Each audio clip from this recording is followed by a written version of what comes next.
Look, I have some bad news for you most likely. You're probably not a great artist, programmer, writer, game designer, marketer, and all of those things at the same time. If you are, what are you doing here? Maybe you're good at one or maybe even two things, or maybe even more realistic, you're not good at anything specifically. Maybe you've dabbled around a little bit, you've tried to draw or you've tried to take up some programming, but you never really got very far with it. And now you find yourself wanting to make games. But it's one of those most multidisciplinary things I would say that you can do, where it can feel like it's like hopeless if you're not a programmer and a cracked artist and all of these other things to even bother making games. And I'm here as a maybe below average programmer and non-existent artist to talk about the fact that there is still hope for you. It's not gonna be easy, definitely, and it's gonna take a long time, but you can make games when you're not skilled at anything specifically. You just need to have a go-getter attitude. That's kind of what this video comes down to, where I want to talk about, okay, if you're a good 3D artist or whatever, easy. You can make a game that's gonna look beautiful and it's gonna be easy to market and whatever, but maybe you don't know that. And does it even make sense to get started with game development? I think yes, but we need to keep some things in mind. I'm just hyping you up here like, hey, you can still make games without having like art skills and programming skills or whatever, but if you're coming in here for the money, don't go here. It's not gonna be it. Your first games are gonna suck. I always say this, and I'm gonna dive into it more, but I think having an ego is probably the most important thing here, where you need to understand that if you come in with none of these things, you're not going to be making the next Stardew Valley. You'll see why this is important in a second.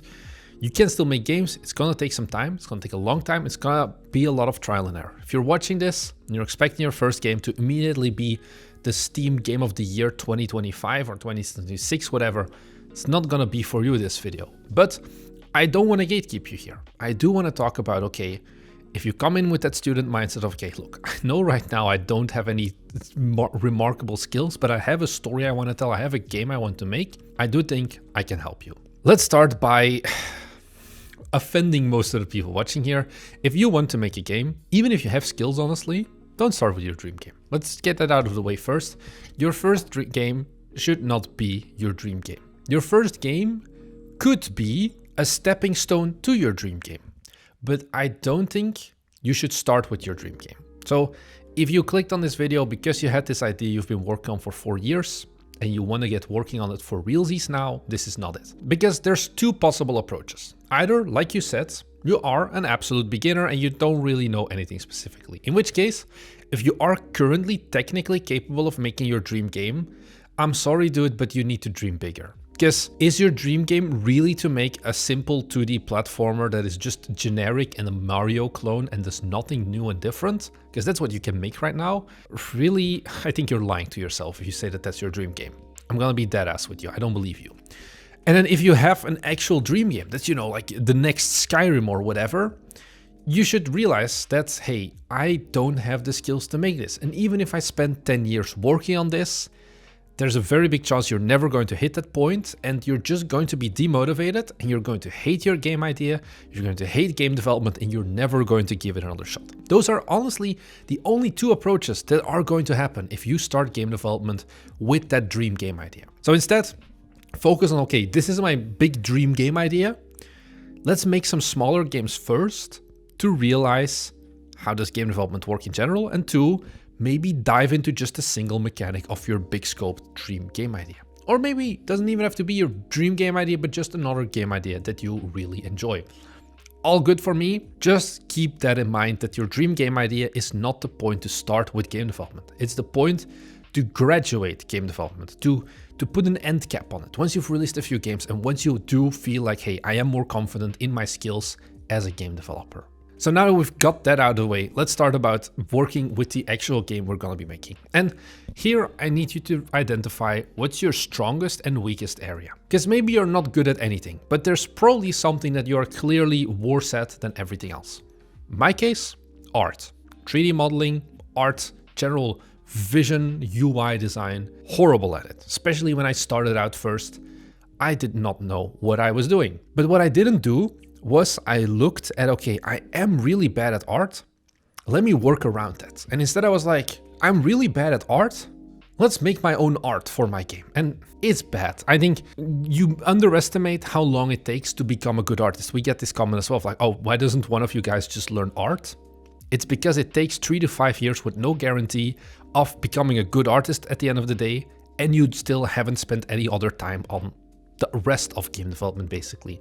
So instead, we're going to identify what are we worst at, and what is something that we could theoretically get better at with the least amount of effort. If you're already a middling programmer, it's going to be easier to go from middling to decent or even great programmer than it is to go from absolute zero artist to middling, decent or great artist, for example. It's going to take way longer.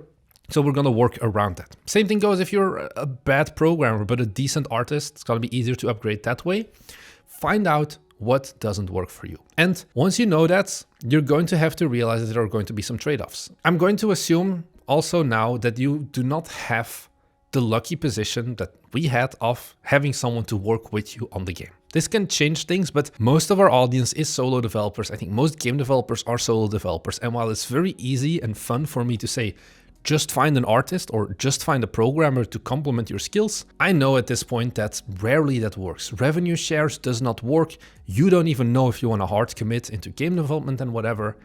I'm telling you, the first few games, you're just gonna grind them solo development style. And it's gonna feel overwhelming at certain points, but until you can prove to yourself and other people you may potentially want to work with that, hey, I can actually see a game start to finish, I wouldn't worry about teaming up with people because it's always going to end up in a nightmare. With that said, we've realized what are we not good at? We're going to have to work around that. If you're a bad artist, you're probably not going to want to make an open world Souls-like game, for example. There's a lot of level design, there's a lot of color theory, there's a lot of just environmental design because you just don't really understand what it's about. If you're bad at programming, but you're maybe a decent artist, well, similarly, 4X games, automation games, colony sims, whatever, very mechanic and systems heavy games probably also aren't for you. You maybe want to go for more cozy games, limited mechanics, focusing more on storytelling, for example, or on the experience and all of that, versus the actual like deep technical feature list. Or maybe you're just a bad game designer. You feel like, hey, yeah, I can make something, but I just don't know if my games are gonna be fun and all of that. You want to limit the amount of linear and like choice heavy games like writing and narrative and all of that. And you want to focus on just getting something fun out there first. You're going to have to work around this. If you came into this not having any art skills, but then wanting to make the next Breath of the Wild, once again, sorry, this is not going to happen for you. But I would rather tell you this now than have you spend 4 years on trying to make your dream game only to be disappointed by the fact that you aren't able to do that. Because once you've realized what you shouldn't do, all that's left there for you to do basically is just make games. And the important thing here is that realizing that 1, your games are going to be shitty, and 2, your game should be short so you can get the shit out faster. Your first few games are going to suck at the end of the day. That's normal, honestly. Like our first game sucked as well.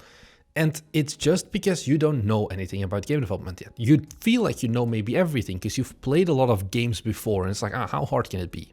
You're going to realize it's gonna be very hard. It's gonna be a big ego check. But I think by focusing purely on making a few short, small scoped games, and I'm talking about small scoped as in like few weeks, month, maybe just a few days, get those out of the way so you can actually see how long does game development actually take. This is why game jams are often so suggested for beginning game developers, because it kind of helps you in not immediately making your dream game, because you're going to be 1, time limited between 1 and 4 days usually, and 2, it's also going to give you some creative limitations. It's actually good to be limited on this one because you have to work around, for example, a team of a game jam. And this is also going to keep your scope a bit in check because you have to stick to that team and the time period. And maybe you don't know much yet in the beginning, but it is going to help you in narrowing, finding out what is going to be the core mechanic of my game versus just spending 4 days on creating a movement system and a shop system and whatever for your Zelda-like game without ever really realizing that the fun is somewhere completely different. These game jams are really good for that. And I think another trap that I see a lot of game developers have here as well is when they get started, they're like, okay, but I need to find the style of my studio. And I think this is honestly something that, once again, you shouldn't worry about, little bro, where they feel like, oh, I'm going to only make mechanically deep games, or I'm only going to make games with a certain experience or whatever. When in reality, you don't know what you like to make, you don't know what you're good at making, you should just make games. Make it smaller games, I'm gonna keep saying it, and you put them out there. And you're not even going to put them out on Steam, at least the first few games, because, like I said, fortunately the games are not going to be good. And that's normal, because once again, you came into this knowing that you aren't a professional game developer yet. Important one, yet. You get better by shipping these games. Where do you ship them? You ship them on platforms like itch.io, for example. I think it's a very good platform. Sure, you're one, not going to make any money probably from it, and two, the amount of people who will be playing it will also not be as big. But you also shouldn't jump the gun and immediately get incorporated and upload a Steam page and all of those things when you don't even know if you're actually going to be able to release a game to begin with. When you don't even know if your game is going to be high enough to participate on Steam. And one thing that I don't want you to do is become part of the problem of slop on Steam, where there are so many games releasing every single day, like, you know, I think it's like 50 or 60 a day or something. But out of those 50 or 60, half of them are just like, you know, baby's first Unity game, or just a reskin template with no game design, no love, no passion, no nothing behind it, except checking that box off, I have published a game on Steam. I'm gonna be honest, if your dream goal is to publish a game on Steam, once again, it's like, is this really your dream? Because it literally just takes only a weekend, but you're gonna burn a lot of money on it that is just not worth it. You're never gonna get your $100 in Steam credit back, and you're never gonna get anyone to wanna buy your game either. These early games that you're making are purely learning tools where you go for that one mechanic. And the benefit is because you're not going to be charging money for it, because you're going to put them on itch.io and whatever, you can focus on making them 10, 15-minute gameplay experiences where you focus on just doing one thing very good. itch.io, especially for like horror games, you see them so often on there, because you can make a 5-minute, a 10-minute horror game on itch.io and get decent interest in it. Whereas making that same game on Steam, nobody's going to want to buy that game. No one's going to be interested in that game, for example. And you're going to also burden yourself with way too much marketing work as well, because you're immediately going to have to worry about wishlisting, trailers, all of that on top of making the game, making the art, making the game design and all of that. You want to limit these things till you know that, hey, I can make a somewhat decent game. And then later on, you can start worrying about marketing after those first few games. I think here as well, something that I've learned for myself, and you see this often when you're trying to learn anything basically, is that momentum is more important than final polish. If you have 4 months, let's say, you're going to learn way more by making 4 different 1 month like small prototypes or like semi-prototypes, like a little bit more than just a prototype, and uploading them to itch, than you are by going to spend 4 months on one game, and then you're going to finish the first like main gameplay loop in like, let's say 6 weeks or whatever. And then you're going to be spending the last 2.5 months on polishing and marketing and all of those things to make it a Steam ready release, because you're just not getting as much iteration, you're not getting as much loops and all of that done.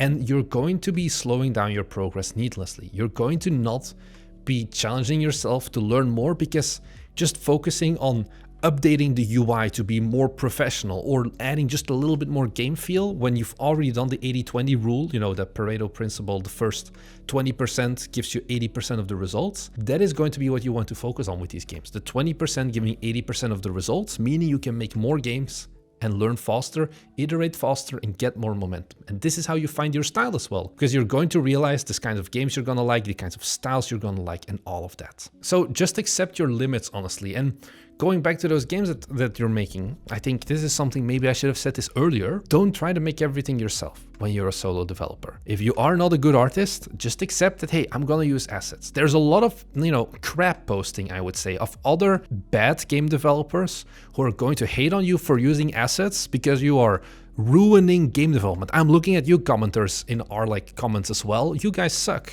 People who tell you that you're not a real game developer because you used assets have clearly never actually opened their eyes to realize that there are hundreds of games out there that are wildly successful, that are using a lot of assets, that are using like default Unreal horror houses and whatever, and still people enjoy them, because it's not about the assets, it's about the gameplay and it's about the experience. The same thing works if you are, for example, not a good programmer. There are templates, there are tutorials for everything that you can almost blindly follow and still focus on the other parts. Focus on the level design, focus on the art, focus on the overall vibes of your game. But don't worry about making the optimal first-person controller from scratch when there are hundreds of templates you can use and adapt instead of having to learn it all from the beginning. And here, once again, we're going to get some crap like, you know, programmers are like, yes, but you need to understand every single component of the game or you're going to get problems down the line. It's like, yeah, this is going to be a problem 5 games down the line. But first you want to get started with one, like I said, can I finish this game?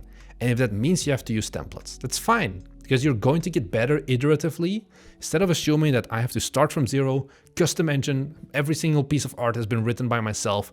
I wrote the entire game in assembly or whatever, because otherwise I'm not a real game developer. You have all of these tools. It's been never as easy to make games. The biggest problem is just the mentality of feeling like I should do everything myself, which is going to be a massive hindrance for you. So stop overthinking. Stop worrying about what is the optimal game idea that's going to make me $1 million. Should I make incremental games? Should I make friend swap games or whatever? No, you should just make games. And once you feel like you're comfortable, you'll know when this is. You can start working on making different games, maybe doing market research or whatever. But the first few games, the first few prototypes you make, you don't need to worry about that. You just need to worry about, am I, the developer, actually capable of going through the entire process myself? You know, it's like how in writing, for example, like 90% of writers never publish a book. It's the same thing with game developers. I think I once did a poll and like half of our audience never even shipped a prototype to itch.io or whatever. They just have a whole folder on their PC of like the projects of shame that they never pushed to finish. So even if you can get that shitty prototype, that first game to itch, I think it is already a good step. Doesn't mean you're gonna be a professional game developer the moment you upload something to itch or Steam. That comes later, and that comes with just learning about yourself. But it is something that if you can go through those steps, it's only gonna get easier later on. Once you've released that first game, once you've released that second game, you're going to get ahead of more of the other developers and you're going to improve over time that way. Trust me on that one.